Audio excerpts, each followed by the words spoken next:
xam naa ni danaa ci addu d'abord à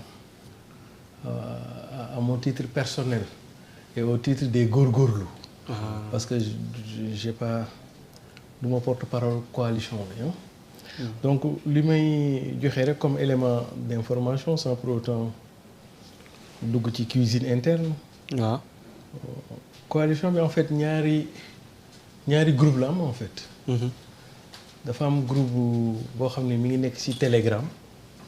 waaw am benn groupe boo xam ne mi ngi nekk ci WhatsApp.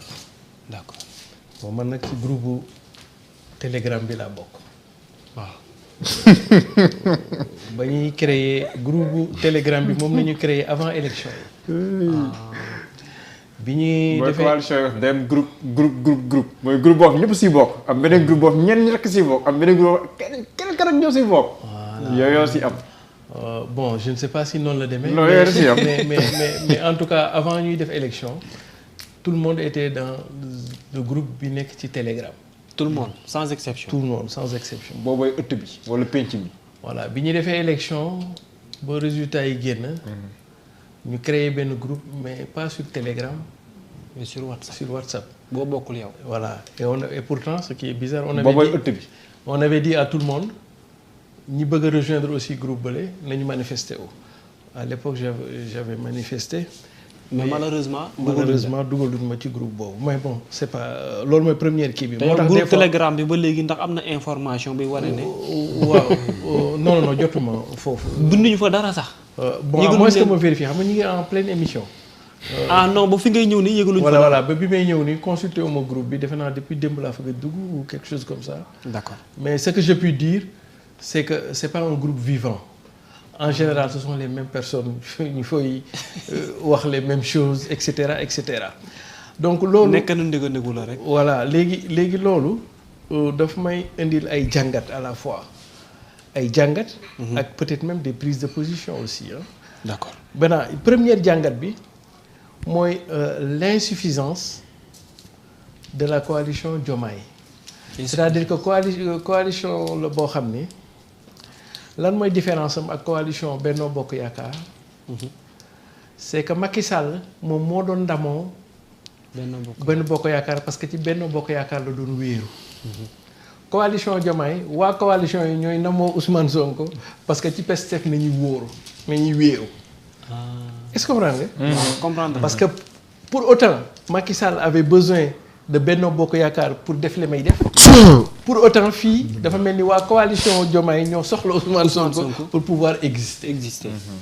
Et donc loolu boo ko dee analyser ça veut dire que les raisons yi taxoon ñu créé woon coalition Diomaye dafa atteindre ses limites objectives ñu war koo dëjal saraxee ko fàtte ko di ko ñaanal. mooy lendemain élection très bien. kon donc coalition la boo xam ne avec le recul. tu te dis que élection yi moo ko taxoon jóg. fal Diomaye moo ko taxoon jóg. fal nañu Diomaye donc dañ ko waroon a acter sa mort naturelle. d'accord boobu bu ñu ko defoon fii yëpp duñ fi agsi. et c'est là où lay kiiwee parce que ñu bari man autant que je me rappelle bi ñu defee élection ba pare Diomaye ak Ousmane dajeek waa coalition yi man bokkoon naa ci ñu xalaatoon peut-être l'un des rares sax yu xalaatoon ni on devrait décréter la fin et la mort de la coalition. léegi perspective législative. waaw non mais parce que fii c'est important xamul tax fii Dianté dafa génn Charles Ciss génn Maître Moussa Diop génn. nga may ma rek. Siré tamit génn. waaw Siré tam fas yéene génn parce que mooy li ma lay wax nii absolument parce que. il y aura dans l'intervalle de l'analyse et de la prise de position aussi. waaw. voilà léegi man noonu laa ko jàngatee première fois deuxièmement li indi problème bi yëpp c'est peut-être Ousmane ak Diomaye ñoo indi problème bi yëpp. j'allais même dire Ousmane. parce que dès lors que Diomaye moom bokkatul. Ousmane la président waaw parce que xam nga lu tax parce que jour bi ñu dajee woon. Ousmane a gën a sonn si réew. non demeewul noonu sax mais xamul dama wax loolu. Oussou tam mooy laal fépp. ñaan ñu xuloo sax tudd ko. waaw non parce que xam nga man laa jàppoon na bi ñu defee élection ba pare réunion bi ñu defoon. waaw entre président pour man on devait décréter la mort de la coalition et non pas moom mu wax ni on va cheminer ensemble avec la coalition c'est-à-dire que wax jooju boo ko xësee ba wax. waaw da ngay installer ay attentes. et puis tam nga dundaloo nit ñi yaakaar. très bien ba pare boo ko xësee ba wax dafa war a am noo doxee mais doo ko wax ba pare mu demee nii mu demee nii. peut-être que ci jour boobu bu teewoon wax ni gars yi ñun ñëpp ñu ngi leen di sant ñu ngi leen di gërëm vraiment le job a été superbe l'objectif bi atteindre nañ ci. léegi nag on dissout officiellement le truc là et puis bu leneen xewetee ñu xool nan la ñu mën a demee. su boobaa Cheikh Ousmane daf koo teel a wax. maa public bu njëkk ba sa wax. très bien. la ko waxoon maintenant le fait que voilà et d'ailleurs c'est là parce que dès lors que Diomaye moom bokkatul. il est président. donc Ousmane moo kii le fait que nga ni coalition bi damay ànd ak yéen. gouverner ak yéen. ñoom dañuy jàpp ni style lu Benno Bokk Yaakaar moo fi nekk. gagner ensemble gouverner ensemble. c'est vrai première chose moo tax mi dem. c'est vrai. deuxième chose mooy dama koy yàgg dénoncer ci bii ci suuf xam nga coalition man dama jàpp te yàgg naa ko wax sax gars yëpp. mënuloo am coalition bu am. la richesse de ces hommes et de ces femmes ñii ay anciens ministres ñii ay premiers ministres ñii ay juristes ñii ay avocats économistes et cetera. c'est vrai. yow lépp looy def en termes de politique publique. duñ leen ci boole. doo leen sax defal benn avis et observation c'est-à-dire que ñoom ñu xalaat sax jox la. parce que yow yaa yor le maître de la décision. mais parti ba nag cadre yaa bari. waaw non ñoom maître la. non c'est-à-dire que xam nga Bawol. waaw bañuñu ko wax baleen xam nga lu ñuy bañ ku séddale te séddoo leen mais Kajoor waaw bañuñu ku lekk baleen xam nga lu ñuy bañ déedéet ku wax baleen c'est-à-dire que da booy ànd ak ay nit waaw question de yëg la yëgle xam nga maître nga baal ma non grave. Pastef en tant que parti là je ne parle pas des identités mais je parle de l'entité. Pastef parti la bu boole ñetti yi là je suis dans l'analyse. waaw Pastef en tant que entité. dàll yi. fi nga xool sa grand mbubb bi rafet na tamit. ah bon non bul déglu loolu. waaye kii de taatu wëlis ba la rek. bul déglu loolu xoolal. dàll yi. waaw dàll yi xoolal bu lay calmer. xoolal bu ko xoolal calmer xam nga ne xàcc nga. xam nga ne xàcc nga. voilà anesthésie lay dóor. Siré na dal. absolument. ñetti mbir yi bu si jiitu. ñetti bu si jiitu. bi ci jiitu mooy en tant que entité. waaw Mbour Tefes c'est grave. Pastef dafa siis. ubbeekuwuñu. 6. en tant que entité Pastef dafa fiir en tant que entité Pastef nawloowul ba dem keneen tuddul moom boppam xam nga d'accord ma ci. bàyyi ko mu wax waaw moom daggu la sàng. waaw xam nga ñu ngi hors sujet nag mais d'accord ma ci. waaw d'accord xam nga au niveau de 6 fiir nawloo woon nit ñi. waaw nawloowul ñi ñuy àndal nawloo souvent ku dul moom. waaw Pastef nawloowul rek ku dul la moom, nawloo. waaw.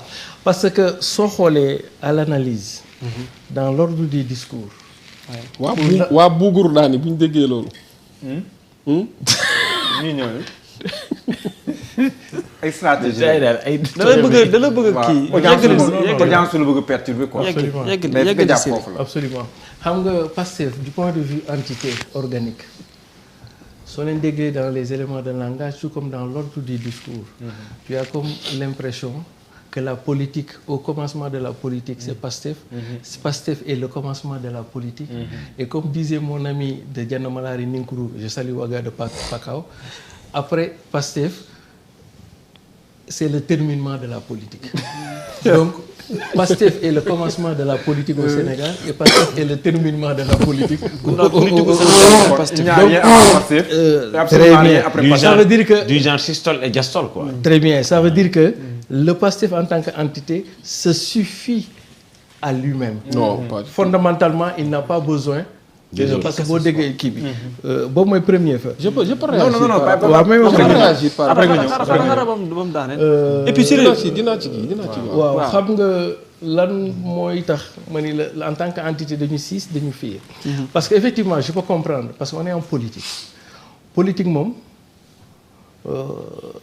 mook nawet bi teru ñoo yem. su jotee maanaam bu nawet bi teroo. ku ne sañ ngaa dem bayali sa baay du dëgg. je peux comprendre que mu am benn dilemme ça c'est pas facile pour Diomaye et Ousmane de ce que j'en comprends c'est-à-dire que Ousmane ak Diomaye et c'est là où l'analyse devient intéressante. Ousmane et Diomaye souhaiteraient continuer l'aventure avec la coalition Diomaye. Mais ce sont les structures de Pastef en interne qui estiment, et c'est leur plein droit d'ailleurs. Quelle structure? Que ce soit JPS, que ce soit Moncap, que ce soit les femmes, etc., qui estiment que sans les autres ou les alliés, le Pastef peut valablement gagner ces élections. Et dès lors, le Pastef pourrait aller lui-même de ces élections. Et ce qui est légitime, ñëpp dañuy politique, c'est ce qui est légitime.